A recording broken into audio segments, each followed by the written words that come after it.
बांजे साहेबांनी वेळात वेळ काढून इलेक्शनच्या माहोलमधून सुद्धा एवढे मोठ्या प्रमाणात समाज बांधव जमवलं आणि आपले बीजेपीचे नेते साहेबांनी एवढा वेळ काढून आले, एवढ्या त्या जल्लोषात जाण्याचं सोडून आपल्यासाठी समाजासाठी आपुलकीनं आले आणि आपले वेणवाट काका विजयी झाले आणि आपले समाज बांधव विजय झाले. त्यांना एक बार हार्दिक अभिनंदन करूया, त्यांचा सत्कार करूया, टाळ्याचा करणार. हे उदगीर म्हणजे माझं होम टाऊन आहे. काका तुम्हाला सर्वांना माझी कळकळीची विनंती आहे. मी तुम्हाला आवाहन करायसाठी मी नागपूरला म्हणून मी तुमच्याकडे आलो नव्हतो, सॉरी त्याच्यासाठी. पण मी आज आलोय म्हणजे लातूर विभाग पुरा पुण्यात मुंबईला पाहिजे. आता तवा हिवाळा नाहीये, 23 फेब्रुवारीला माझं तर असं म्हणणं आहे अध्यक्ष, 21 तारखेपासूनच जागा ऑलरेडी बुक करायचं. म्हणजे उपोषण जे बी आपलं काय आहे ते 21 तारखेपासूनच कब्जा आणि तिथं कमीत कमी 15 दिवस, तो आता 20-25 दिवसाचा चालणार आहे कालावधी. 15 दिवस तर आपण उठायचंच नाही. म्हणजे माझा समाज कसा आहे, थोडं झोपून पांघरून घेऊन बघणार आहे. त्याला मीडिया थोडा अटक पिटक काय होईल ते होईल समाजाचं, मग तेव्हा जागृत होईल. मग आपल्याला काही लोकांना, तुमच्यासारख्या लोकांना म्हणायचं आहे की चला काठी घेऊन चला घरच्या बाहेर, या गोष्टी आपल्याला करायचे. आणि आता ही शेवटची लढाई बरं का. आता आम्ही बी झालो, आता 55 वर आहे, तुम्ही झाले युवापासून आपण कार्य केलेले आहोत. खरं सांगतो, दत्ताभाऊनी जे नागपूर गाजवलं, ज्या बांधवांनी त्या कार्यक्रमाला सक्सेस करण्यासाठी प्रयत्न केले थंडी पावसामध्ये स्वतःच्या पैशानं, त्या सर्वांचा आम्ही ऋणी आहोत. तुम्ही सर्वच ऋणी आहोत खरंच.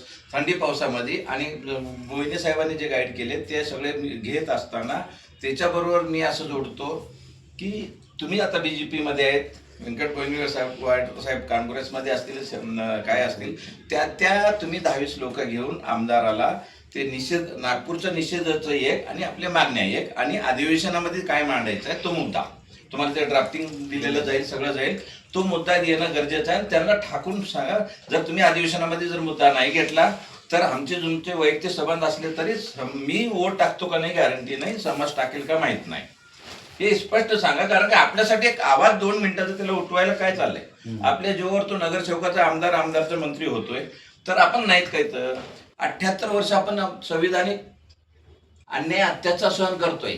मी तर म्हणतो पारतंत्र्यात होतो आपण अजून, काय साहेब, पारतंत्र्य होतो. आपला हा समाज सूर्यवीरांचा, रामायण घडलं, महाभारत घडलं, सगळं जे बी उत्पत्ती झाली आपल्या समाजापासून झाली. आपला समाज श्रेष्ठ समाज आहे. पण आज बोगस म्हणतो ना, त्या भारूड होता आयुब, त्याला म्हणलं कानाखाली वाजून, म्हणलं कानाखाली. सरकुंड्याला म्हणलं होतं कानाखाली वाजून. बोगस हा शब्द संविधानिक नाहीये, परत वापरायचं नाही. मग कुठतर तुम्हाला एक तुमची ठोकशाही, एक रॅपिड टीम, असे एक विभाग, 11 विभाग आपल्याला तयार करायचे.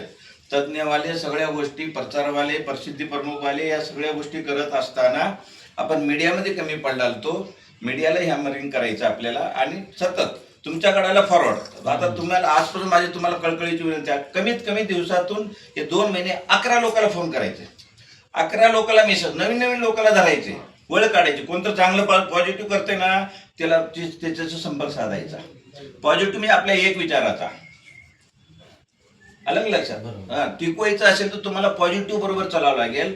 आणि आपल्यात बी काही समाजात काही निगेटिव्ह लोक आहेत, काही देव मानणारे नाही, ते म्हणतील अरे तो तिकडला आहे, तो या BJPनं ऑर्गनाईज केलेला आहे, ते तिकडला आहे, अशा काही गोष्टी चालल्यात. मी एकच म्हणलं होतं पुण्याच्या मोर्चामध्ये काका की तुम्ही समाजाची लाटी म्हणून या,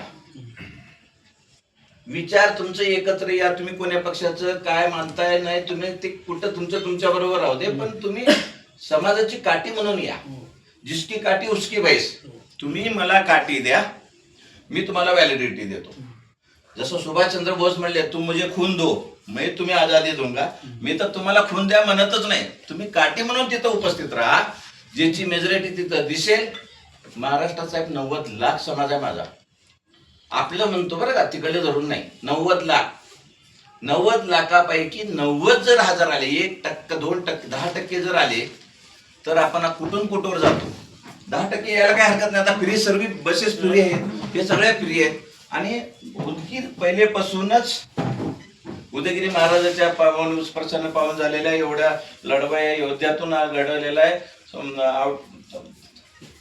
पाहुणे, तुमच्यावर मोठी जबाबदारी आहे. बोईनवाड काका तुम्हाला सगळ्याला, आणि कोणाचं काही जमत नसेल त्यांचं मला नंबर द्या, त्यांना मी हातपाय पडत, त्यांना काही पण सगळ्याला एकत्र करत तुमच्या इथून कमीत कमी 3,000-4,000 लोक तुमच्या इथून सिटीतून निघायला पाहिजे एवढी अपेक्षा करतो. आणि मुंबईहून घेणारच आहोत नक्की.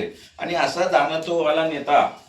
आणि एक आहे, सगळ्या समाजाच्या, माझ्या समाजात सर्व संघटनेला आम्ही वैयक्तिक जाऊन भेटणार आहोत. आमचे सिस्टम मंडळ भेटणार आहे, सगळ्या नेत्याला घेणार आहे. सगळं आपल्याला साम दाम दंड करत असताना सगळंच पावर आपल्याला पाहिजे. तिथे एकत्र एकच आहे की मच्छीमार कोळ्याची टोपी आपण तिथं वापरून देणार नाही. बाकी सगळंच माझा समाज आपला एकच आहे. सगळेच नेते सगळे आपले एकच आहेत. सगळ्याची ताकद. नागपूरला थोडा आपण उणिवा केले, असं येचून करायला गेलो, विस्कटला थोडा. पण इथं आपण थिंक बिग, मेक बिग, बी पॉझिटिव्ह. रॅपिड ऍक्शन ऑलवेज पॉझिटिव्हवर विचार करते. म्हणून पॉझिटिव्ह करत असताना सगळ्याला एकत्र घेऊन, म्हणून मी म्हणतो मला ना येऊच नका, गरजच नाही. समाज म्हणून तिथं काठी म्हणून या. धन्यवाद बोईनवाड काकाचं. आणि आपले ते कोण बोईनवाड काकाचं आणि दुसरे निवड आले एकच झालं, त्यांचं अभिनंदन करतो. काकाला आम्ही मिस करतोय.